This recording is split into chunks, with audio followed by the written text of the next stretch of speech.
been so nice these last few days, I decided to come out and go for a walk before it got dark.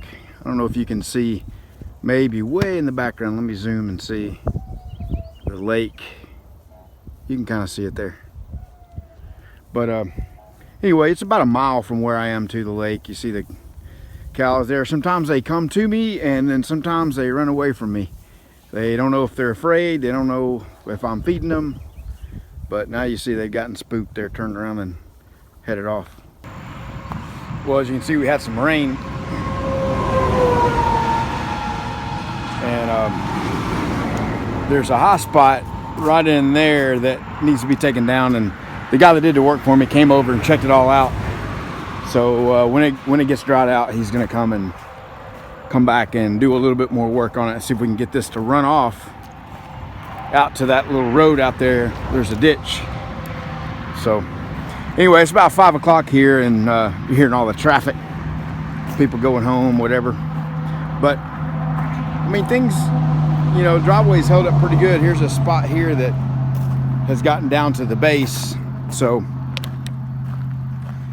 I don't know if the base might have been just a little bit high there or what, but see the sun there going down. I'll show you a little update of what's going on out here. Just getting back from the walk. See my shadow there.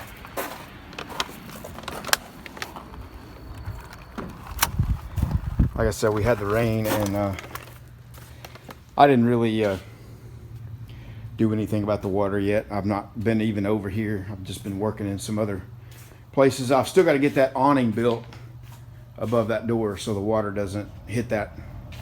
Here, I've shown this before, but nobody likes to see water in the shop, and I don't like it either. It's very annoying, but you can see that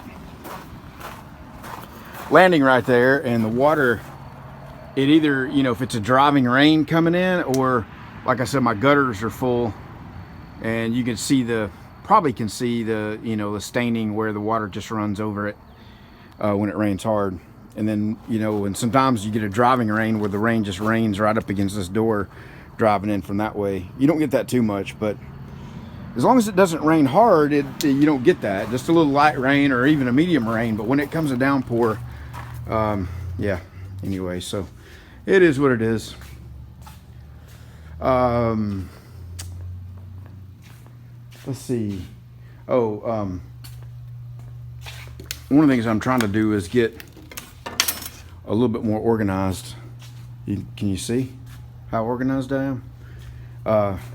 And you know, I've got these toolboxes over here, and I've got this drawer that you can see some of them are open, but I've got this one that I keep all my grinding stuff in. This was supposed to be 3-inch in here, 2-inch over here, and then all of my 4.5-inch stuff here, flat disc and, you know, solid disc. A couple of these are some that Greg Porter sent to me from Empire Abrasives. I've heard from them as well a couple of times, and they are pretty active in the Instagram world. And there's another Lehigh Valley has contacted me also about sending me a package of stuff and getting me to, you know, promote it. So I've really, the last like 2 months, I've been contacted by tons and tons of people. And, well, I'll say tons and tons, a few people about this or that, or, you know, a couple of Chinese companies wanting to send me some machining tools and get me to make a video, and they'll send me a link to what it is they want me to look, you know, show, and it'll be some, you know, ER35 collet set or something that they sell for $39, you know, some really cheap looking stuff. And one, I don't use it, and two, I mean, I could, you know, make up something to use it, but it's just, you know, really for a $39 product, and all I'm going to get out of it is the product. I don't think so. So, but, you know, I guess it's better than not getting any offers. So anyway, you saw that. So anytime I want a grinding disc, let me show you. Sorry about the shaky cam walking back and forth. So you can see how long it takes to get over here. It takes a little bit, you know, and I mean, it's not like it's a huge shop or anything, but this is all my air tools in here. So one of the things that I did was, and I don't know why, I've had this toolbox with the intention the whole time, 2 toolboxes under this table here. So I moved all my little grinders over here. And then the next thing I'm going to do is I bought these, and this end of these cabinets here is pretty benign in terms of not getting a lot of traffic through here. The other end of that cabinet, it gets a lot of traffic, you know, going in and out of the plasma table and that kind of thing. So I'm going to mount these little bins here to store the grinder disc in, so at least they'll be over here. And I'm either going to put them there on that end, or I thought about putting them above here. And all this is on wheel, you know, casters, so I can move it.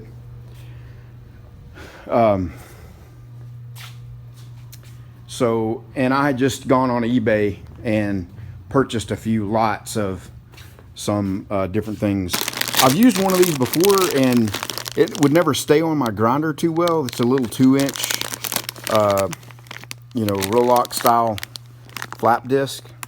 And then in the package of stuff I got from Greg Porter from Empire, there was another one of those in there, and it worked extremely well, and it stayed on there that time.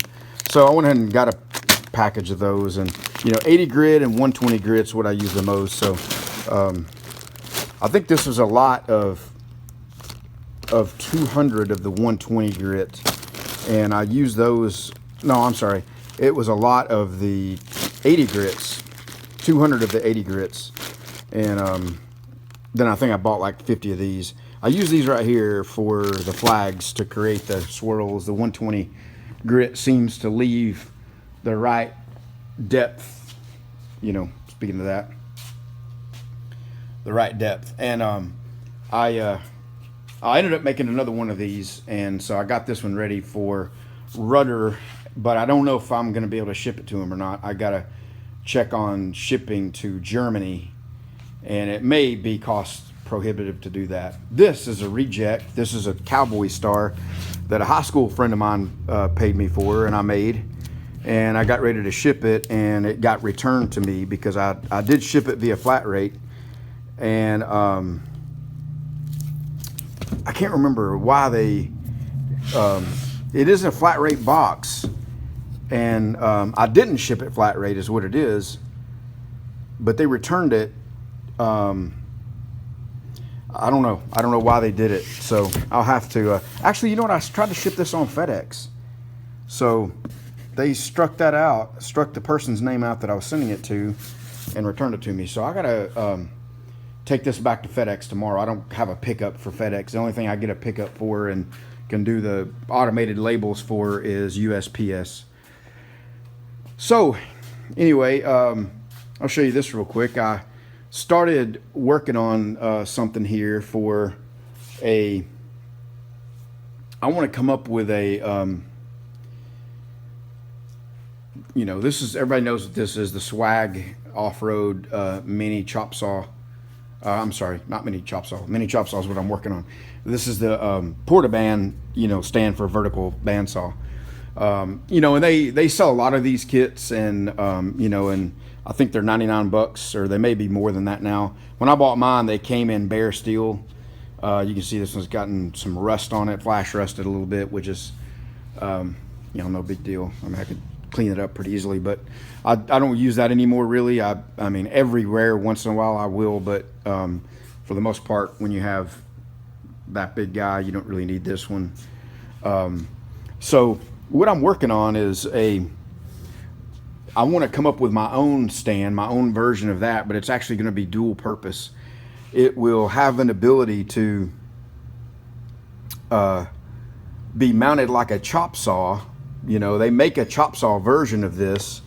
I know Northern Tool sells one, and a couple of others do. So I'm going to catch these factory bolts here, and you can see I cut this on the plasma table, and I've dropped it in the muriatic acid, but I didn't clean it up yet, so it's got a little flash rust on it. And then I'm either gonna bend this or make a little block that either bolts or, you know, or likely is gonna weld to this piece in here. and that piece has 4 pretty large structural bolts in it. So it's grounded and it's kind of centered on the machine. So I think it's at a good point, you know, to attach to. More here just for location, you know, to have a point of connection. But this will be the solid, you know, point. And then so that'll go on there like that. And then this is what I was going to use for the pivot for it. And this is some stuff I have for the tubing, you know, kits that I sell. And I turn these on the lathe. So so that'll be the pivot boss and pivot rod. I got to cut that off, and then there'll be a stationary part, and then this will serve as the pivot. And I got to work out a spring, you know, and so that it'll retract. So I want to have it where you could, you know, keep all this bolted on here, and then just slide the pivot over into a, you know, something to turn it into a chop saw, or, you know, I'll have a plate that'll have the same kind of cuts on it. This one does, similar to that, to use it as a porta-band stand. And so I have the Milwaukee, so I'm using that, but I want to get a Harbor Freight one as well, because if you want to get the Milwaukee one, I mean, that saw right there, I think is they're about over $200, $220 or something like that, and you add another $100 for a stand. I mean, you got $300 in a little saw, and it does give you some versatility, but you could buy a vertical bandsaw for, you know, a 14-inch one for $300, and, you know, do some work on the speed of it and get it to where you can cut steel.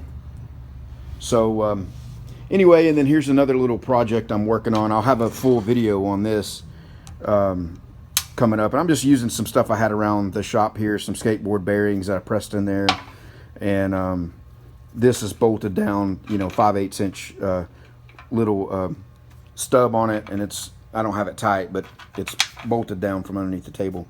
And this will be a little manual welding positioner. So I'll have a full length video probably tonight. I got one more piece. This right here is something I'd cut before. I was over here getting ready to turn these vice jaws around, and I had tried to turn them around before, taking them out, flipping around and putting them in, but this being a 3-jaw scroll chuck, it doesn't work that way. 4-jaw chucks, 4-jaw chucks you can do that too, but 3 jaws you can't. But this one, I didn't even notice it. I mean, how stupid is that? That it's a 2-piece jaw, and these outer pieces bolt on there, so you can unbolt these and just flip them around. And so I was in the middle of flipping that, and decided to get a walk in before it got dark, get some vitamin D. But anyway, so check that out. This little tiny welding positioner, a manual one, very simple, very basic, just using some stuff I had laying around. But I think it's going to be kind of cool.